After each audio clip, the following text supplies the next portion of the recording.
1 տարի 7 ամսվա ընթացքում ոչ մի զինվոր չի զոհվել կրակոցից։ Սա խաղաղության ամենամեծ կռվանն է։ Ես կարող եմ այստեղ վերջակետ դնել ու այլ ոչ մի հիմնավորում չասել։ Եթե որևէ մեկի համար այն փաստը, որ 1 տարի 7 ամիս որևէ զինվոր մարտական պայմաններում չի զոհվել, ու դա հակառակորդի կրակոցից, եւ դա նրանք չեն համարում խաղաղություն,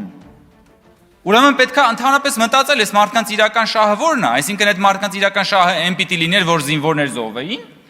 որպեսզի կարողանային զինվորների զոհվելը, որպեսզի կոնֆլիկտը կարողանային օգտագործել Հայաստանի Հանրապետությունը բանի տակ պահելու, այդ թոկը վզին պահած պահելու տրամաբանությունը շարունակել։ Ես ասում եմ, խաղաղության ամենագլխավոր կռվանն ու փաստարկը սա է, վերջին 1 տարի 7 ամսում ոչ մի զինվոր չի զոհվել կրակոցից, վերջ, այստեղ կարելի է վերջակետ դնել։ Եվ մեր խնդիրն այն է, որ այդ 1 տարի 7 ամիսը դարձնել 17 տարի,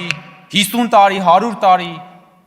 Հավանիր տեսանյութը եւ բաժանորդագրվիր նորությունները բաց չթողնելու համար։